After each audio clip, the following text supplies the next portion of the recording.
Boa noite, é uma alegria estarmos reunidos mais uma vez para adorar o Senhor nosso Deus. Espero que você esteja bem com a sua família, na graça e na paz do Senhor Jesus Cristo, e que o Senhor nosso Deus esteja abençoando seu lar, sua família, lhe dando saúde e suprindo tudo o que é necessário. Antes de iniciarmos a nossa meditação na Escritura, deixe-me só fazer um pedido aos irmãos para que estejam orando pelo Júnior. Júnior, ele não é da nossa igreja, é da Igreja Batista Emanuel, mas é o irmão do nosso irmão Samuel, né? Então, Samuel, esposo da Érica. Então, vamos orar por ele. Está com esta doença, está com linfoma e soube que ele está fazendo hemodiálise. Ele teve uma melhora semanas atrás, mas parece que agora ficou meio difícil. Então vamos estar orando pelo Júnior, um jovem fiel ao Senhor Jesus Cristo e dedicado, até onde nós sabemos, o testemunho dele tem sido um excelente testemunho na sua igreja. Então vamos orar para que o Senhor esteja fortalecendo e curando, e ele possa servir muito ao Senhor Jesus Cristo. Muito bem, irmãos, graças a Deus por estarmos aqui, graças a Deus pelas bênçãos que temos, e sabemos que tudo que somos, temos, e a nossa condição é porque o nosso Deus é maravilhoso e todo-poderoso. Estamos estudando a Epístola de Paulo aos Romanos, que nos fala da grandeza do nosso Deus, principalmente no aspecto da nossa salvação. Essa epístola trata da justificação pela fé, o tema principal dessa epístola, que significa que nós somos declarados justos por Deus, não por nossas obras, mas pelas obras de Cristo que estão sobre nós. E isso significa que nós somos declarados justos e não seremos condenados pelos nossos pecados. Diante do tribunal de Deus, nós fomos absolvidos. Mas em que sentido? Fomos absolvidos porque alguém foi condenado no nosso lugar. Então, alguém pagou o castigo, sofreu o castigo que nós deveríamos sofrer. E o apóstolo Paulo, ele está mostrando a esta igreja essas verdades. Por quê? Porque nós devemos ter esse entendimento, óbvio. Quando nos convertemos, éramos bebês na fé, novos nascidos. Então não sabíamos tudo o que tinha acontecido conosco. Lendo a Epístola aos Hebreus, começamos a entender, né, que movimentos celestiais foram feitos para que nós hoje estivéssemos do lado de Deus, amigos de Deus, tendo fé no Senhor Jesus Cristo. E nós já observamos, do capítulo 1, do verso 18, até o capítulo 3, verso 20, que é verso 19, que o apóstolo nos mostra que todos somos pecadores. Todos somos pecadores, gentios são pecadores, judeus são pecadores, todos estão debaixo do pecado. E num país como o nosso, que tem um cristianismo nominal, nem tanto bíblico, mas bem nominal, bem superficial, as pessoas, de modo geral, se assumem como pecadoras. Mas, quando você vai confrontá-las do pecado, nem sempre elas confirmam que são tão pecadores quanto a Bíblia diz que elas são pecadoras.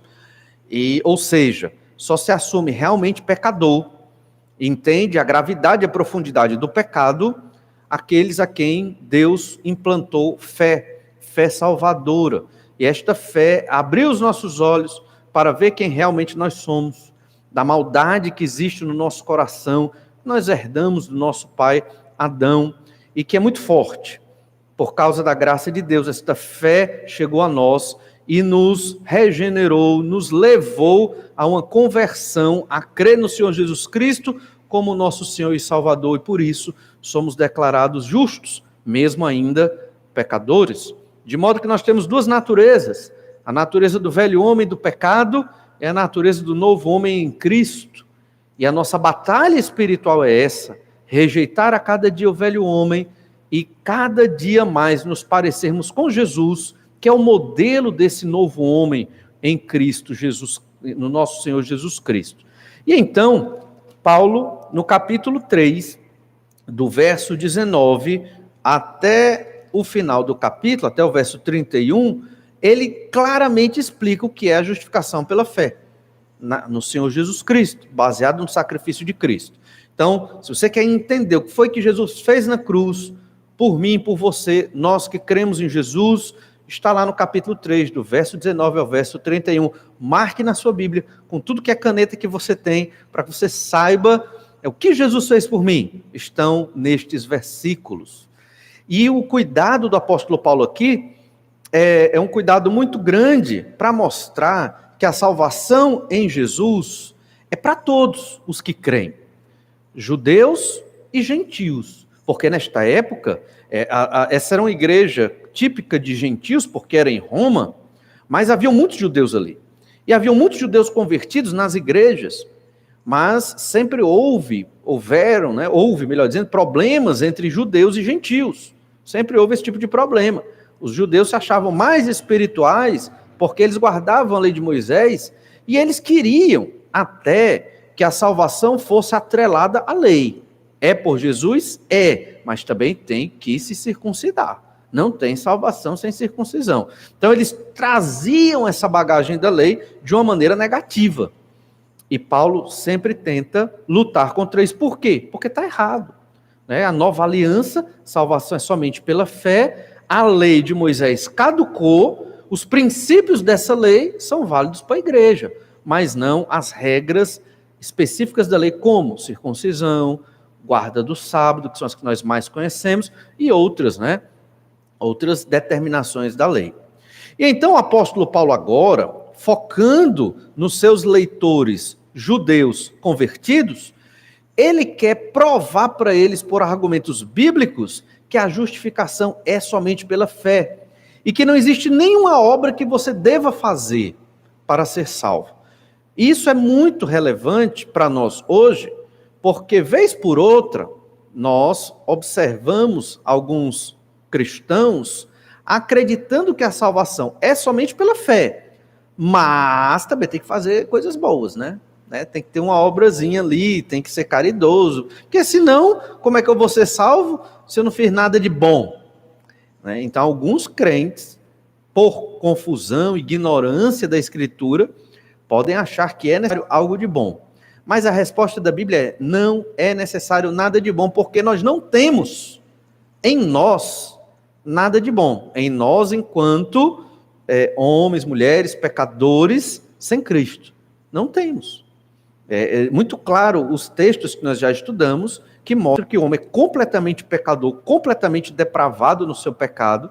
Podemos até realizar ações boas entre os homens, que são fruto do resquício da nossa imagem, da imagem de Deus em nós. Isso acontece, mas isso não é digno. Essas obras não são dignas de nos justificar diante de Deus, até porque quando o homem natural, pecador, sem Cristo, faz algo aparentemente bom para outros seres humanos, ele não está fazendo para a glória de Deus, ele está fazendo com os interesses humanos. E os seres humanos sempre têm seus interesses escusos, pessoais e egoístas. Então o apóstolo Paulo, ele começa a mostrar, provar, através de um modelo do Antigo Testamento, que a justificação é somente pela fé e não por obras. E nós começamos a ver no capítulo 4 de Romanos, o caso de Abraão. E nós vimos ali o caso de Abraão, os primeiros versículos, do 1 até o verso 8, nós observamos que o povo do Antigo Testamento era justificado pela fé somente no Senhor Jesus Cristo. Olha o verso 1, Romanos 4, 1. Que, pois, diremos, ter alcançado Abraão, nosso pai, segundo a carne? Porque se Abraão foi justificado por obras, tem de que se gloriar, porém não diante de Deus. Pois que diz a Escritura? Abraão creu em Deus, e isso lhe foi imputado para a justiça. Ora, ao que trabalha o salário não é considerado como favor, e sim como dívida. Mas ao que não trabalha, porém crê naquele que justifica o ímpio, a sua fé lhe é atribuída como justiça. E é assim também que Davi declara ser bem-aventurado o homem a quem Deus atribui justiça independentemente de obras. Bem-aventurados aqueles cujas iniquidades são perdoadas e cujos pecados são cobertos. Bem-aventurado o homem a quem o Senhor jamais imputará pecado. O povo do Antigo Testamento era justificado pela fé somente no Senhor Jesus. Nós vimos aqui a pergunta, a tese que o apóstolo Paulo levanta. Lembra que nós mencionamos, é como se fosse um trabalho de monografia. Quem já fez um trabalho de conclusão de curso, é muito parecido o que Paulo está fazendo aqui.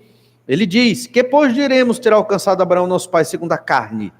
O que é que Abraão alcançou com suas obras? Você acha que ele foi justificado por obras? Os judeus achavam que Abraão, ele tinha cumprido a lei por antecipação. A lei de Moisés veio 400 anos depois de Abraão, mas eles acreditavam que Abraão tinha cumprido a lei por antecipação, quando eles relacionam o texto de Gênesis 15, 6, que Paulo cita aqui, com Gênesis 17, que é o texto da circuncisão, e Gênesis 22, que é o texto ali do sacrifício do cordeiro, quando Isaac não é sacrificado. Então, Abraão cumpriu a circuncisão, Abraão cumpriu o sacrifício do cordeiro, logo ele cumpriu a lei por antecipação, e por conta disso, salvo por obras da lei. Pensamento do judeu daquele primeiro século. Alguns até que se diziam crentes tinham esse tipo de pensamento.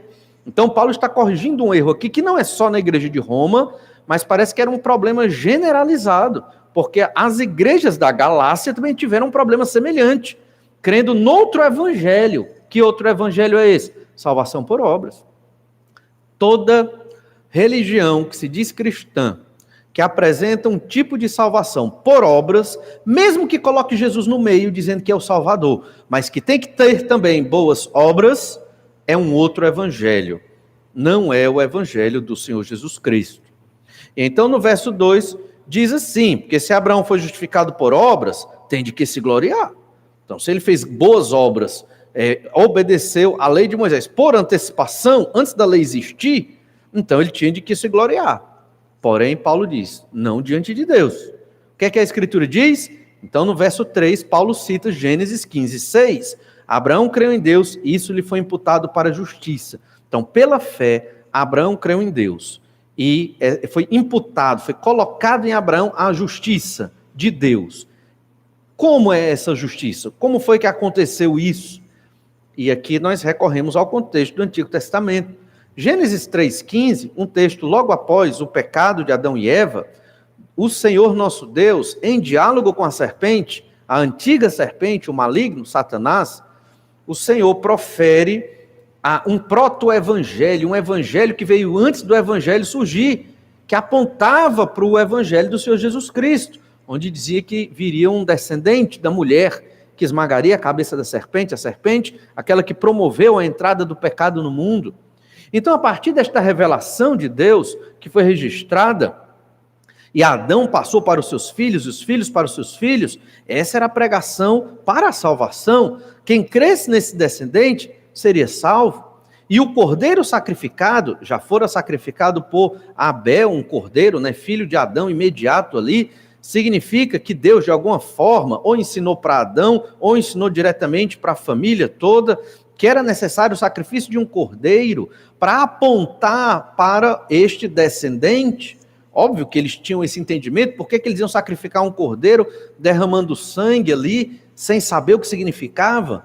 Obviamente que não tem sentido.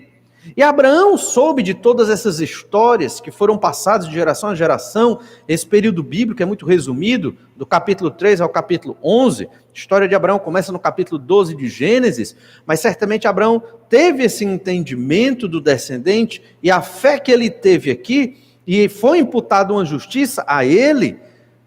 Justiça de quem? Fé em quem? Certamente neste descendente. Nós vamos perceber hoje, nos dois outros elementos desse texto maior, do capítulo 4, que Abraão recebeu uma promessa. Nós vamos entender que esta promessa dada a Abraão tinha tudo a ver com este descendente, que nós sabemos que é o Messias, o Salvador, o Senhor Jesus Cristo. Então, o verso 4 e 5 fala de trabalho. Se você trabalha para receber um salário, você é digno do que você vai receber. Então, você tem que receber a glória pelo seu trabalho. E trabalho aqui implica obras na carne para a salvação. Mas se você não trabalha e crê naquele que lhe chamou, então você não tem de que se gloriar. Você recebeu de presente esta fé. E aí nós aprendemos que a fé para a salvação ela não está em nós, nem na nossa mente, nem no nosso coração, enquanto nós estávamos sem Cristo. Esta fé para a salvação, ela é colocada em nós. Quando? Quando Deus quer.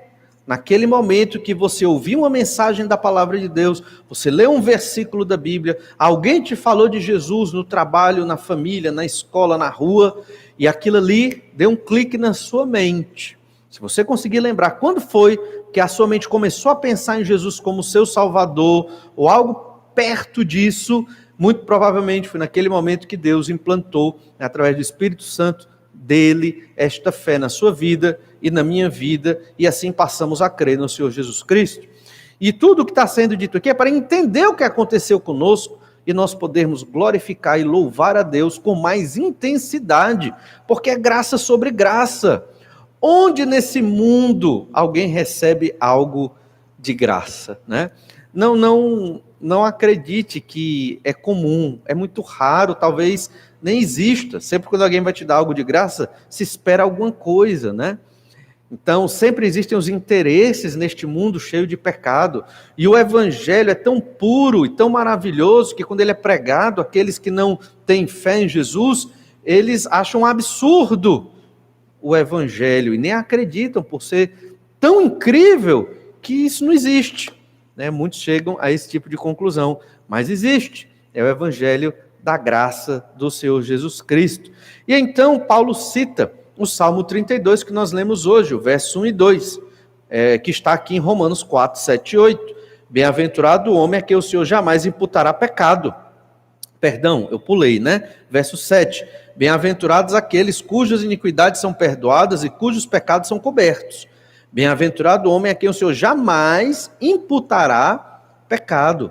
Então, ou seja, felizes são os que têm seus pecados perdoados. Felizes são os justificados pela fé. E o objetivo aqui de Paulo, ao citar esse texto, é fazer a relação de Gênesis, capítulo 15, verso 6, que trata exatamente da justificação de Abraão, que foi citado no versículo 3 aqui, de Romanos 4, com o Salmo 32. E essa relação trata de quê? Assim como Davi, que cometeu pecados terríveis, como o de assassinato e adultério, e esses pecados foram perdoados, assim também não existe pecado que não possa e não venha a ser perdoado. E a justificação pela fé trata disso.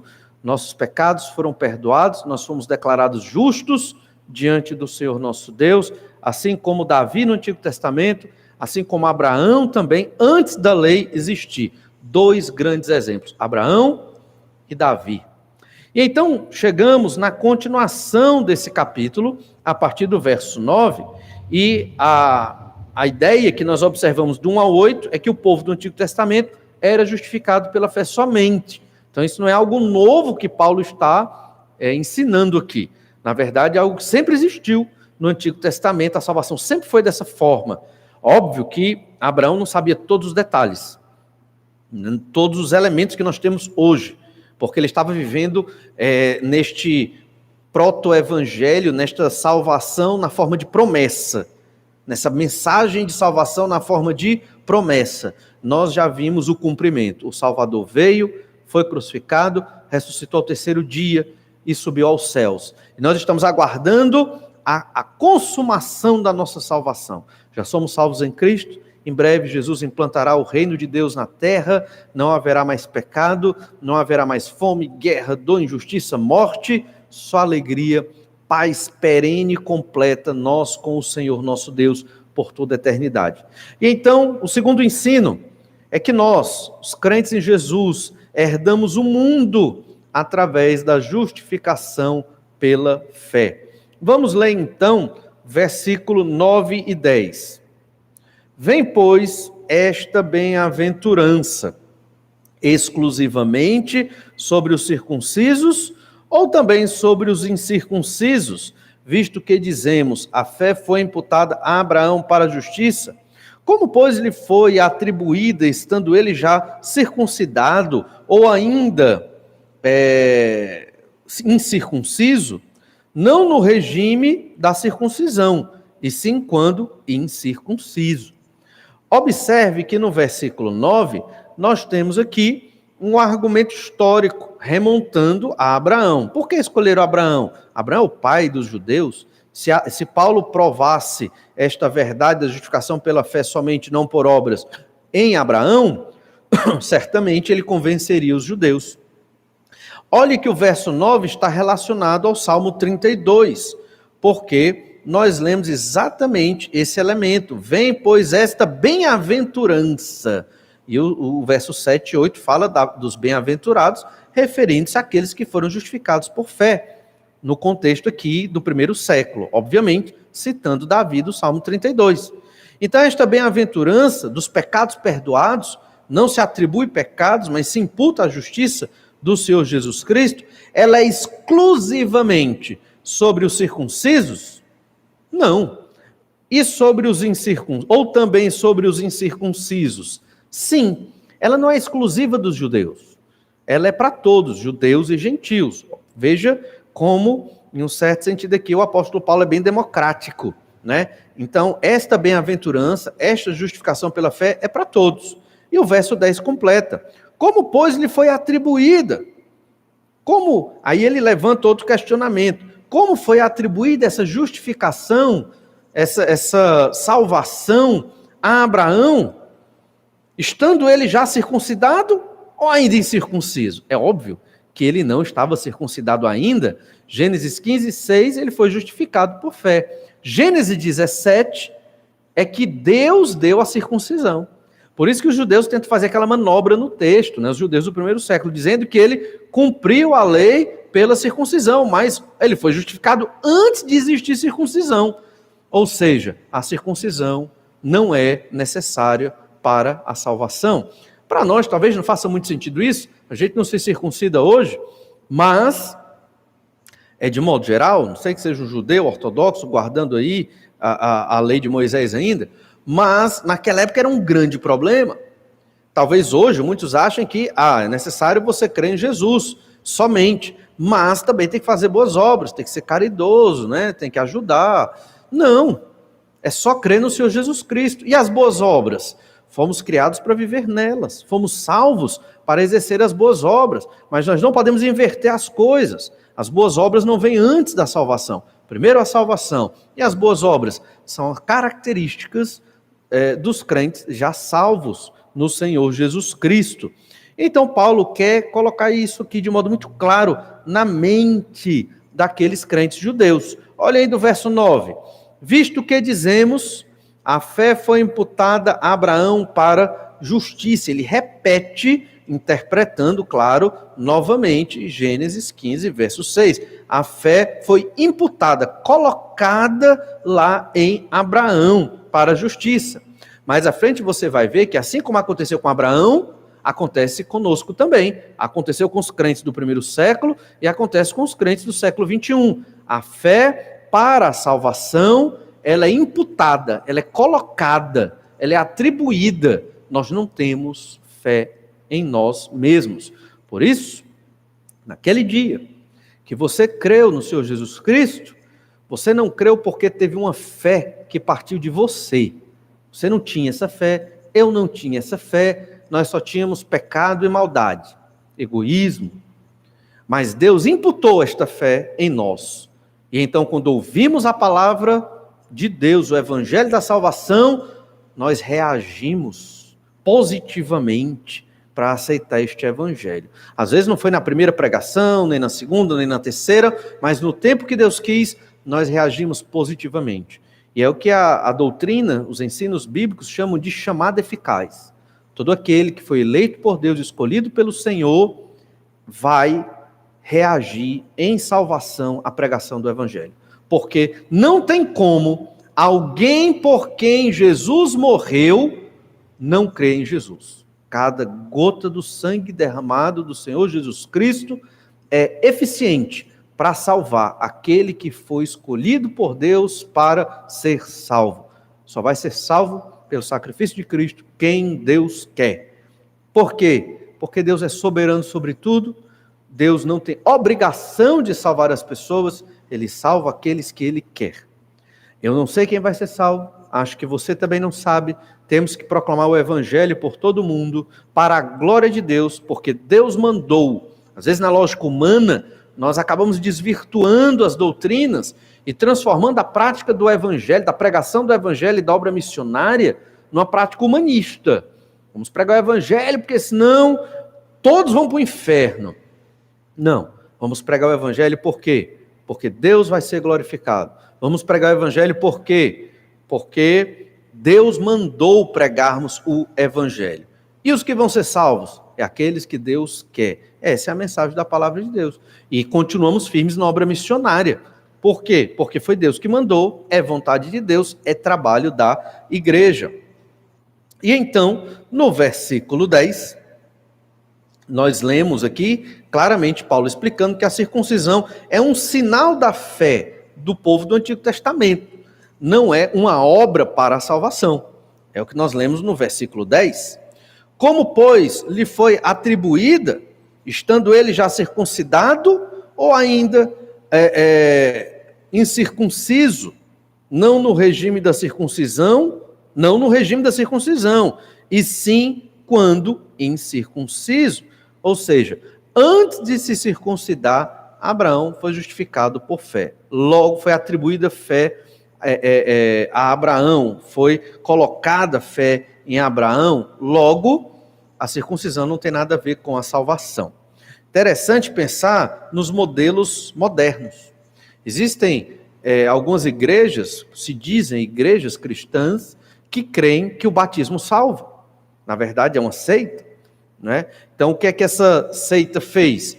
Acabou pegando a lógica dos judeus aqui do primeiro século e creram que o batismo é o instrumento para a salvação, quando na verdade o batismo é um símbolo, o batismo é uma obra, não para a salvação, mas que vem depois da salvação e que testemunha desta salvação. Não é verdade? Outros creem que a guarda do sábado é para a salvação, e aí vai, vários sistemas religiosos, cada um tem as suas obras, e essas obras geram, segundo eles, a salvação. A Bíblia está dizendo claramente que não, e o argumento é muito claro do apóstolo Paulo, citando Abraão. Abraão foi salvo, justificado por fé, antes da circuncisão ter sido dada por Deus, lá em Gênesis 17. Verso 11, e recebeu o sinal da circuncisão como selo da justiça da fé que teve, quando ainda incircunciso. Então, circuncisão era o selo, era a marca da fé de Abraão. Hoje, qual é a marca da nossa fé? É o batismo. O batismo é a marca da nova aliança. Todo crente em Jesus tem que se batizar. Por quê? Porque Deus mandou, o Senhor Jesus Cristo mandou, e esse batismo é um testemunho público de que nós cremos no Senhor Jesus Cristo, e que deve ser, obviamente, nas águas. Então, o selo da justiça da fé que teve, quando ainda incircunciso. Ainda no verso 11, para vir a ser o pai de todos os que creem, embora não circuncidados, a fim de que lhes fosse imputada a justiça. Então veja que Abraão, ele não é somente o pai da nação judaica, mas ele é o pai de todos os que têm a mesma fé que ele teve. Porque na verdade, quando o Senhor projeta uma nação como Israel, que é o que está acontecendo com Abraão, Abraão é o pai da nação, Abraão vai ter Isaac, Isaac vai ter Jacó, Jacó vai ter as 12 tribos, e das 12 tribos, os patriarcas ali, os líderes, os príncipes, que vão gerar a nação de Israel na história que nós conhecemos bem no Pentateuco, né? A partir aqui de Gênesis capítulo 12, inicia-se essa história da descendência, e obviamente marcando sempre de onde vem o Messias. E todo esse texto de Gênesis tem esse propósito de apontar para o descendente, o Messias, o Salvador, aquele que vem da tribo de Judá. Perceba então que o propósito de Israel não era a salvação só para Israel e só para os judeus. Nunca foi no Antigo Testamento. Israel era para ser um povo pequeno até, e era um povo pequeno em relação às outras nações, de onde partiria a mensagem de salvação para todos os povos. E todos os povos que crescem na mensagem de salvação que Israel pregava, seriam salvos, seriam justificados por fé, como Abraão foi, e seriam descendentes de Abraão, também na perspectiva daqueles que creem, não descendentes carnais, mas descendentes da fé de Abraão, filhos de Abraão pela fé. E assim Israel estaria cumprindo sua missão de glorificar a Deus na antiguidade. Israel era o missionário de Deus no Antigo Testamento. Não havia o modelo de missionários que nós temos hoje e que nós tivemos na igreja neotestamentária, onde a igreja enviava pessoas para pregar o evangelho. Não havia isso no Antigo Testamento. Tem exceções, como o caso de Jonas, mas são exceções. De modo geral, era o povo de Israel que proclamava essa mensagem de salvação. E é nesse sentido do verso 11 que entendemos que Abraão era o pai de todos os que creem, circuncisos e incircuncisos, judeus e não judeus. Diferente do que pensavam os judeus aqui do primeiro século, alguns até que se diziam crentes em Jesus. Olha o verso 12. E pai da circuncisão, isto é, daqueles que não são apenas circuncisos, mas também andam nas pisadas da fé que teve Abraão, nosso pai, antes de ser circuncidado. Ou seja, Abraão, ele tem muitos filhos espirituais porque tem a mesma fé que ele teve. Não é algo exclusivo do judeu, é o que Paulo quer transmitir aqui de modo muito claro. Isso nós observamos também em Gênesis capítulo 3, verso 7. Gálatas 3, 7. Sabei, pois, que os da fé é que são filhos de Abraão. Então não é só o judeu que é filho de Abraão. Você tem a mesma fé que Abraão teve no descendente, no Senhor Jesus Cristo, foi imputado fé em você, logo você foi justificado por fé, você também é filho de Abraão. Abraão, pai de muitas nações, nesse sentido, da fé que Abraão teve, e certamente ele professou, e os seus descendentes também o fizeram. Perceba então que a lei não justificou Abraão, mas a fé. E aqui o apóstolo Paulo, depois de ter mostrado em Abraão, numa perspectiva positiva, como ele foi justificado pela fé, agora ele vai mostrar a partir do versículo 13, que ele não foi justificado por obras. Ele apresenta um aspecto positivo. Abraão foi justificado por fé, foi atribuída fé em Abraão, imputada fé a Abraão. Deus fez isso. E Abraão, aspecto negativo, não foi salvo, justificado por obras. Olha o verso 13. Não foi por intermédio da lei que a Abraão ou a sua descendência coube a promessa de ser herdeiro do mundo, e sim mediante a justiça da fé. Abraão foi herdeiro do mundo, e todos aqueles que têm a mesma fé de Abraão recebem esta mesma herança também. E nós vamos entender que ser herdeiros do mundo aqui é ser co-herdeiros com Cristo, é participar do reino de Deus na terra. Esse reino foi inaugurado quando o rei chegou, Jesus, mas ele não foi consumado. O reino ficou meio que na dimensão espiritual, está dentro de nós, igreja, mas não podemos ver este reino de modo palpável ainda, exceto, obviamente, pela vida daqueles que foram transformados pelo sangue de Cristo. Mas no futuro, quando da volta do Senhor Jesus Cristo, este reino será consumado. Então, o mundo é herança de Abraão e da sua descendência, descendência da fé, que creu na promessa de Abraão. E aqui começa a se falar um termo muito importante em toda a Bíblia, é o termo promessa.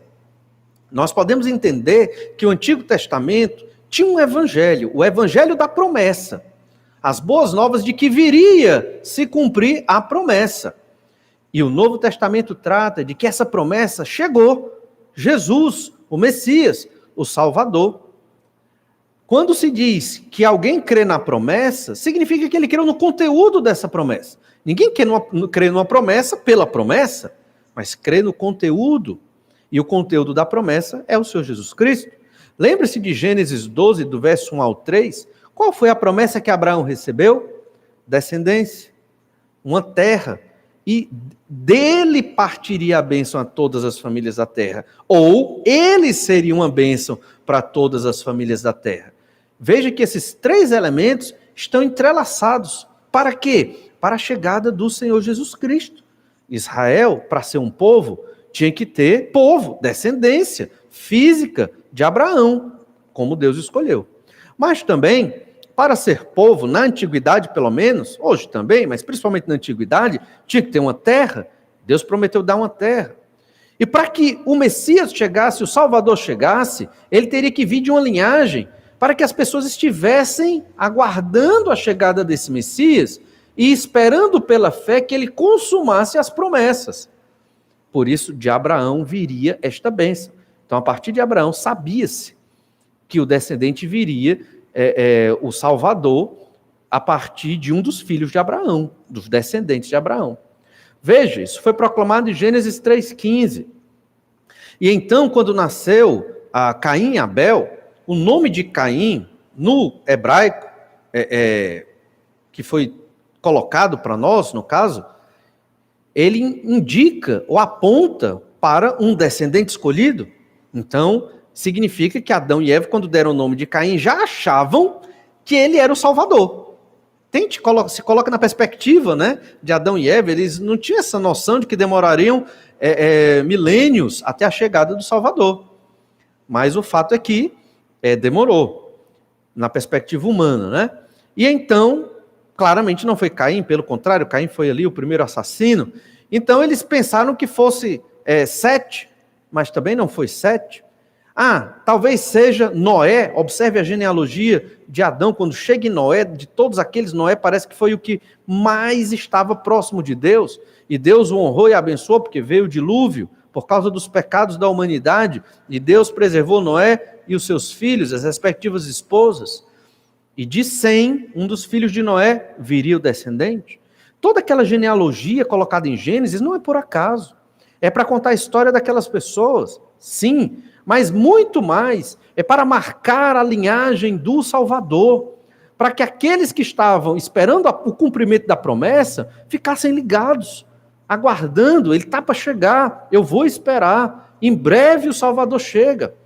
Dos semitas, Deus escolheu Abraão, de Abraão veio Isaac. Será que ele é o filho da promessa? Né? Será que ele é o Salvador? Mas ele pecava. Veio Jacó, tremendo pecador também. E então vieram as 12 tribos, mas das 12 tribos, o Senhor escolheu uma, Judá. De Judá, grande pecador também, vem o descendente, não era Judá, mas dele vem o leão da tribo de Judá. Essa é a mensagem do Antigo Testamento que aponta para o descendente, o Messias, o Salvador. Eles estavam aguardando, ligados, ouvindo a história dos seus pais, esperando que esse descendente chegasse, para a semelhança do Cordeiro Pascal, ser morto e derramar seu sangue, para poder livrá-los da condenação dos seus pecados. Abraão sabia disso. Todos os seus descendentes sabiam dessa verdade e dessa pregação. Então, quando diz aqui, coube a promessa de ser herdeiro do mundo, esse herdeiro do mundo é um mundo que será transformado pelo Senhor Jesus Cristo. Abraão será herdeiro, bem como todos aqueles que são filhos da fé, da mesma fé de Abraão. Perceba como a nossa fé, ela não é algo fútil, né? Não é uma fé numa madeira, numa estátua, não é uma fé numa história contada no século passado. É uma fé milenar, que tem uma comprovação histórica vasta na Bíblia Sagrada, que tem uma série de cumprimentos que vão acontecendo, e a própria Bíblia testifica desses cumprimentos, e ninguém conseguiu mostrar que há algo inverídico, ou errôneo, ou contradizente na Escritura, até hoje, e nem vão comprovar. Olha então o verso 14, Romanos 4,14. Pois se os da lei é que são os herdeiros, anula-se a fé e cancela-se a promessa.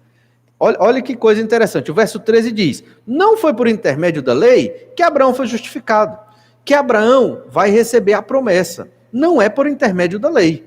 E se fosse, hipoteticamente falando, Paulo coloca aqui no verso 14, olha, aqui já estamos entrando no argumento lógico de Paulo, vimos um argumento histórico, do verso 9 ao verso 12, e agora é um argumento lógico. Ele diz o positivo e agora o negativo e a hipótese, o hipotético.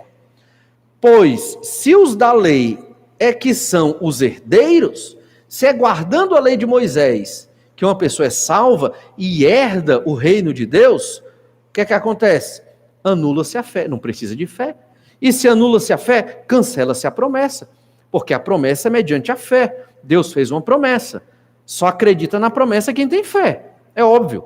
Todo o povo do Antigo Testamento viveu, quando eu digo todo, aqueles que creram, obviamente, né? Porque boa parte de Israel foi incrédula no Antigo Testamento. Mas todo o povo de Israel e outros povos do Antigo Testamento que creram no Senhor, que viveram pela fé, era uma fé aguardando a promessa da chegada do Salvador. Essa é a história do Antigo Testamento. E talvez você diga assim, mas e o livro de Reis? Reis não fala do Salvador? Fala sim.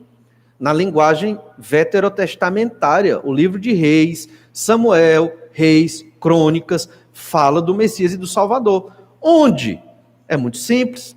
Davi, o rei Davi, ele é o arquétipo, o protótipo do Messias que viria. Ele é um Messias imperfeito, pecador, porque um filho de Davi vai ser o Messias e o Salvador. Então veja que afunilou da tribo de Judá para um descendente de Davi. E aí vem a aliança davídica. Deus faz uma aliança com Davi, garantindo que um filho dele será este Messias, este Salvador. No caso, o Senhor Jesus Cristo. Quando você chega nos evangelhos, Evangelho de Mateus, Evangelho de Lucas, 2 genealogias de 2 filhos diferentes de Davi. Uma genealogia marca a descendência a partir de Salomão, outra genealogia marca a descendência a partir de Natã, 2 filhos de Davi. De Natã vem Maria, de Salomão vem José, até chegar no Senhor Jesus Cristo, cumprindo as promessas. Então só acredita nisso os que têm fé. Se é pela lei, anula-se a fé, cancela-se a promessa. Tudo que foi pregado no Antigo Testamento pelos patriarcas, pelos profetas, joga fora. É o que Paulo está dizendo aqui. Aí os judeus quando leram isso, ficaram assustados, certamente, e começaram a pensar, e se eram crentes mesmo, na época, eles começaram a retroceder deste ensino errado de uma salvação por obras. Olha o verso 15. Porque a lei suscita a ira, mas onde não há lei, também não há transgressão. Qual o propósito da lei? É o que Paulo está dizendo aqui no verso 14. O propósito da lei é condenação. A lei aponta, mostra a ira de Deus. Por quê? Porque a lei aponta pecados. Só a lei porque há pecados. Se não houvesse pecado, não havia lei para poder regular os pecadores.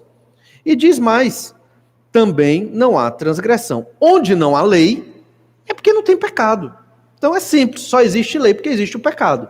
Não quer dizer que a lei é ruim, Paulo vai dizer isso mais na frente, em outro texto aqui, da Epístola aos Romanos, ela é justa, boa, né, perfeita, porque ela reflete o caráter de Deus, mas ela existe porque existe o pecado. Então o propósito da lei de Moisés é mostrar o pecado, e mostrar que o homem está condenado, para que o homem se arrependa e busque a Deus.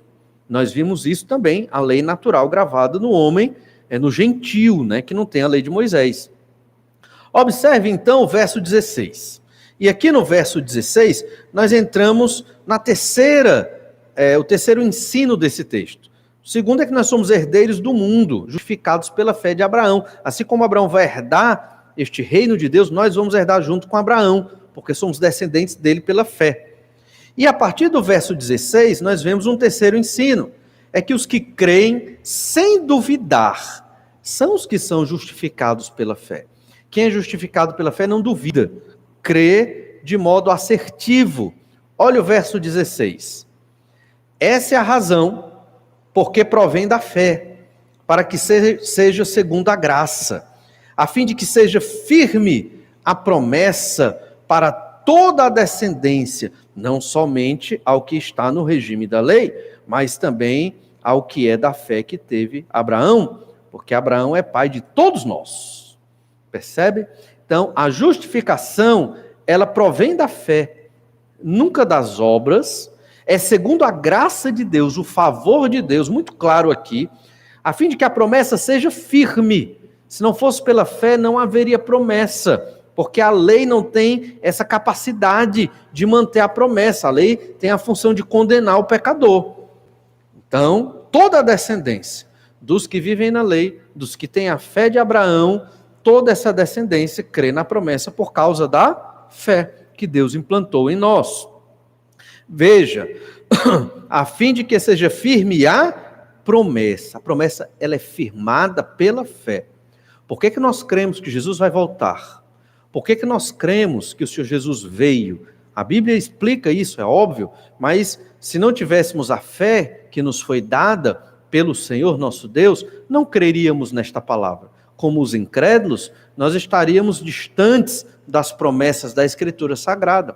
Por esta fé que Deus colocou a nós, pela sua graça, nós cremos nas promessas de modo firme. Por isso, os que creem não duvidam. Os que são justificados pela fé, eles não duvidam das promessas, do sacrifício de Cristo, da volta do Senhor Jesus Cristo, deste mundo que nós vamos herdar com Abraão e todos os descendentes pela fé de Abraão. Olha o verso 17, vamos começar a ler o final do verso 16. Porque Abraão é pai de todos nós, como está escrito, por pai de muitas nações te constituí. Essa é a interpretação, pai de muitas nações pela fé. Nós somos filhos de Abraão também, pela fé que Abraão teve. Perante aquele no qual creu, o Deus que vivifica os mortos e chama à existência as coisas que não existem. E aqui o apóstolo ele dá novos argumentos para nós crermos e continuarmos firmes nas promessas. Certamente as promessas do Antigo Testamento se cumpriram, algumas sobre a volta de Cristo ainda haverão de se cumprir. E por que nós temos que ficar firme nesta fé e nas promessas? Porque Deus é quem vivifica os mortos. Todo homem que nasce aqui nesse mundo, obviamente, homem e mulher, já nasce nos seus próprios pecados, na sua natureza de pecado. Numa linguagem bíblica, já nasce morto. Morto nos seus próprios pecados. É condenado quando comete o primeiro pecado. Criancinha ainda, consciente, mesmo sem ter todo o entendimento de um adulto, a criança já sabe o que é pecado e escolhe o pecado. E naquele momento ela foi condenada, no tribunal de Deus. Mas o Senhor é aquele que dá vida aos mortos. Nós que cremos em Jesus éramos mortos nos nossos delitos e pecados. Efésios capítulo 2, verso 1 e 2. E os versículos seguintes explicam bem isso. Deus nos deu vida. Mais uma vez, é importante pegar esta metáfora que Paulo usa e aplicar da seguinte maneira. Pode um morto pedir ajuda? Não pode. Pode um morto pedir um remédio porque está doente? Óbvio que não, está morto. Só alguém de fora, com todo o poder, pode dar vida a um morto. E aqui estamos falando de mortos espirituais, que se não crerem no Senhor Jesus, serão mortos por toda a eternidade na condenação do inferno. É o Deus que vivifica os mortos e chama à existência as coisas que não existem. Olha o poder do Senhor que nos dá esta fé. É o Deus que salva, e o mesmo Deus que salva é o Deus que cria todas as coisas. Deus chama à existência aquilo que não existe. Se você parar para pensar um pouco e tentar, você vai ter um filho, e você vai dar um nome para o seu filho, para a sua filha, e você quer um nome único, que ninguém nunca teve. Você vai ter muita dificuldade e não vai achar este nome único. E se você tentar criar, eu não estou dizendo você especificamente, mas talvez alguém, ao tentar criar um nome único, faça um nome horrível, Aquele nome de junção de dois nomes, Nomes esquisitos, dos mais estranhos possíveis, porque você quis uma coisa extremamente original. É muito difícil para nós fazermos isso. Nós temos o aspecto criador do nosso Deus, sim, somos criativos, mas criar do nada, nós não conseguimos. Nós criamos a partir de outros elementos, do que já vimos, nós remodelamos, reinventamos, mas o Senhor, nosso Deus, Ele traz à existência o que não existe. É esse Deus que nos fez a promessa, que nos deu fé para crer nesta promessa. Ele é o fundamento da nossa salvação. Só Deus tem poder para dar fé a um pecador para crer em Jesus. Ninguém mais pode fazer isso. não é por meio da argumentação humana, embora Paulo esteja argumentando aqui, ele sabe que é o Espírito que vai agir na vida das pessoas.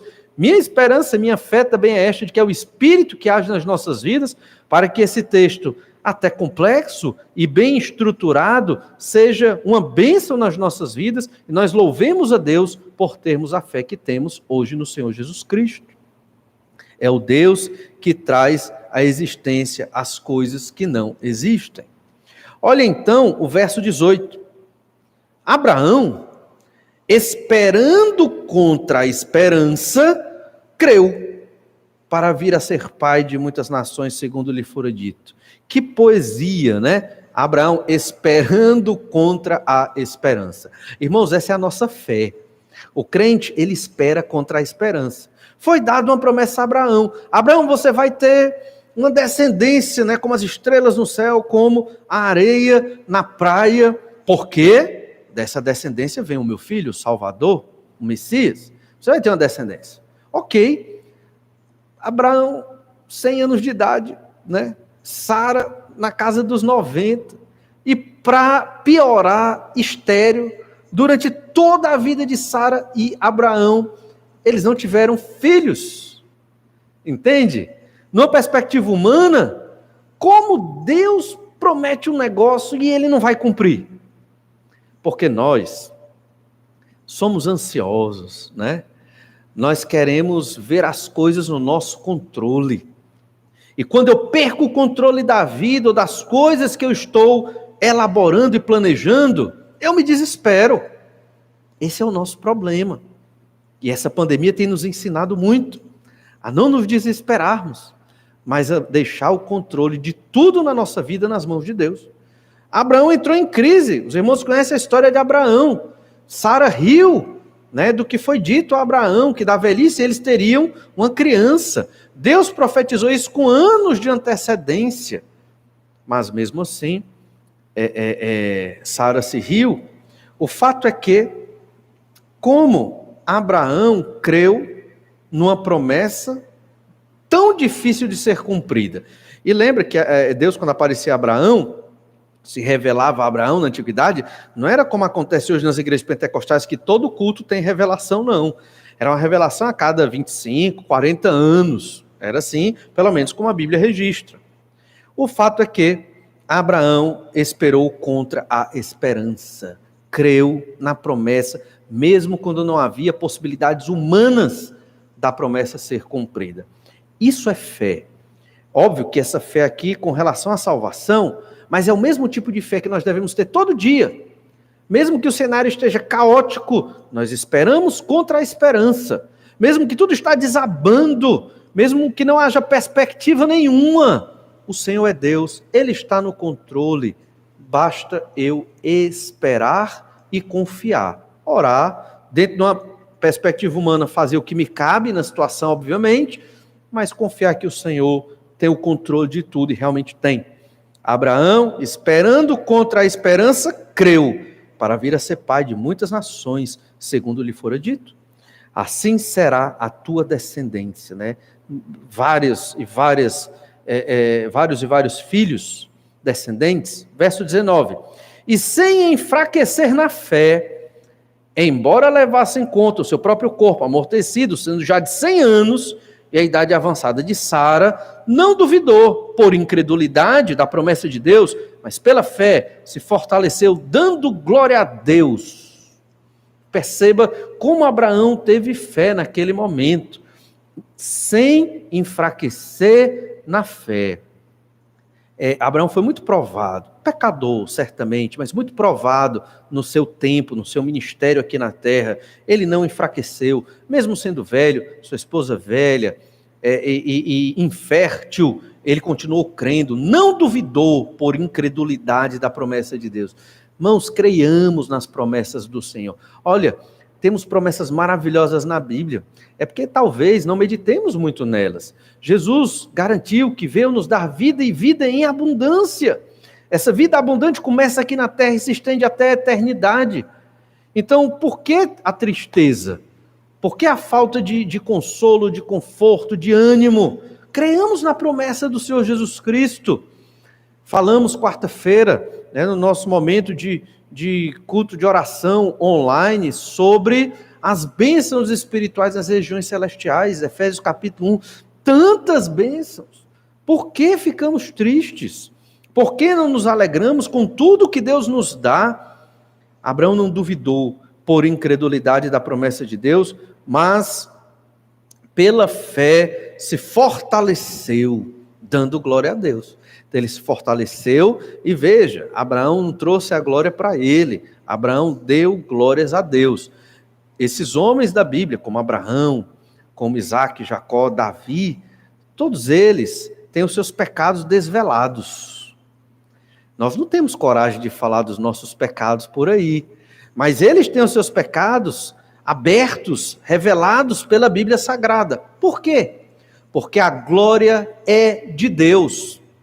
Quando nós não assumimos nossos pecados e defeitos, nós queremos a glória para nós, crentes perfeitos, né?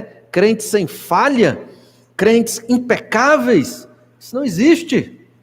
Somos pecadores, fracos, e precisamos desta fé que Abraão teve. Temos esta fé para a salvação, precisamos fortalecê-la. Como é dito aqui, ele não duvidou, não enfraqueceu na fé, não teve incredulidade, creu na promessa de Deus e pela fé se fortaleceu. E a glória é de Deus. Não retiremos a glória de Deus. Verso 21. Estando plenamente convicto de que ele, Deus, era poderoso para cumprir o que prometera. Deus é poderoso para cumprir o que ele promete. Então, se Deus prometeu que está conosco, Jesus disse que estaria conosco todos os dias até a consumação dos séculos, é porque ele está. Tem o Espírito Santo também, que habita em nós.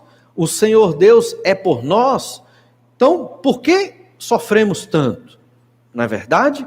Confiemos, aquele que é todo-poderoso. Ele é todo-poderoso a ponto de, lembra o verso 17, chamar à existência as coisas que não existem. É o todo-poderoso que criou do nada o universo. Ele não pode gerenciar, administrar as nossas vidas? Claro que pode. O incrédulo criou outro Deus para administrar a sua vida. É o Deus acaso, é o Deus destino. Aí eles não veem problema em adorar o acaso e o destino. Para eles é a resposta de tudo. Nós não temos acaso nem destino. Nós temos um Deus pessoal, transcendente, imanente, todo-poderoso, bondoso, amoroso e gracioso, que cuida de nós. Verso 22. Pelo que isso foi também imputado para a justiça. Então, tudo isso foi imputado como justiça a Abraão.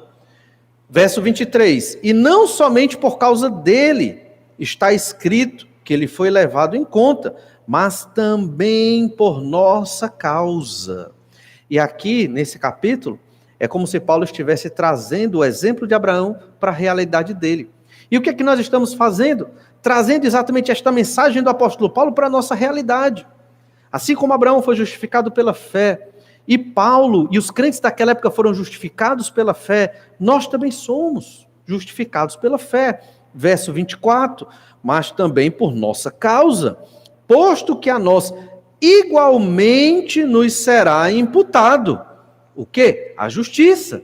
A nós também, como foi com Abraão, como foi com Paulo e os do primeiro século, e com todos aqueles que creram na história da igreja, conosco hoje também foi assim. A nós igualmente nos será imputado, a saber, a nós que cremos naquele que ressuscitou dentre os mortos, a Jesus, nosso Senhor. Então, a justificação pela fé é na base do Senhor Jesus Cristo.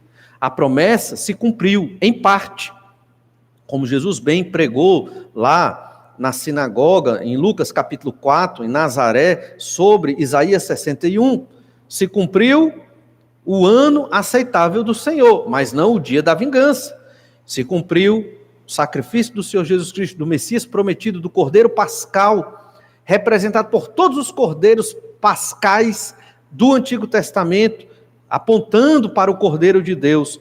Então, Paulo está falando da perspectiva do cumprimento das promessas. E ele está dizendo exatamente isso. Nós cremos naquele que ressuscitou dentre os mortos a Jesus, nosso Senhor.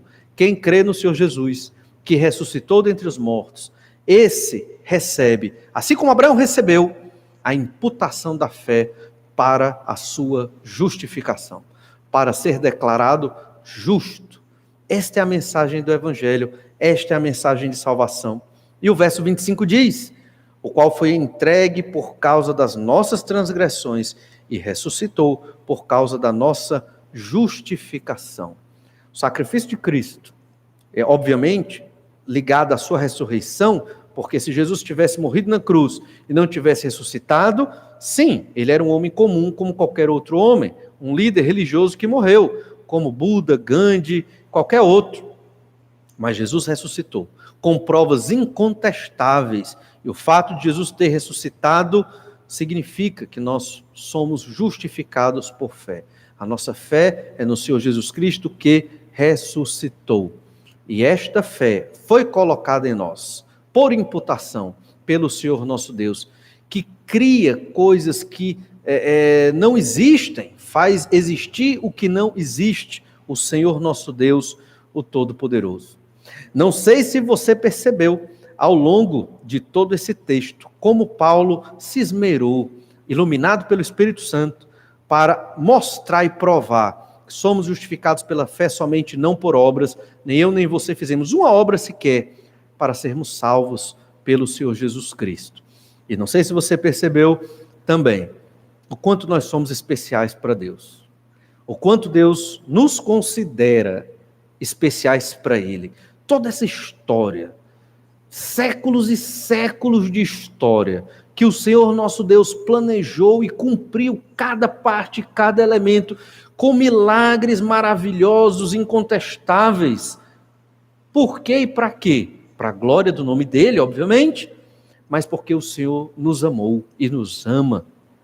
Que Deus maravilhoso, que fez todo esse plano, que enviou o seu Filho Jesus para morrer na cruz pelos nossos pecados, para termos fé e sermos salvos dos nossos crimes de pecado. Que Deus maravilhoso. E diante desse Deus, diante desse tão grande amor, como você adora, como você o serve, o quanto da sua vida você dedica. 10% eu dedico da minha vida para Deus, todo dia, 20%, 30%. Quantas vezes no dia eu paro para pensar em Deus, falar com Deus em oração, mesmo de olho aberto, não tem problema, na rua, qualquer lugar. Quanto tempo da vida nos dedicamos para ler o que Deus tem para nós, Bíblia Sagrada, a revelação de Deus, as ordens de Deus. E eu considero isso importante. Eu considero a obra que Deus me deu, a igreja, a todos nós, igreja, importante na nossa vida. O Senhor é tão maravilhoso, irmãos, que Ele não nos obriga a servi-lo. Deus nos salvou e não nos obriga a servi-lo. Ele deixa a seu critério, a meu critério, servi-lo.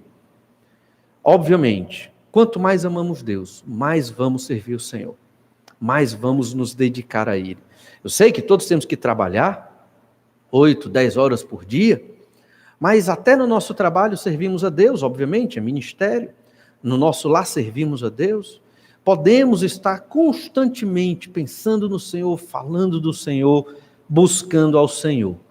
Obviamente, eu só vou fazer isso se eu aprendo o quanto Deus me ama, o quanto Deus fez para que eu pudesse ter um relacionamento com Ele.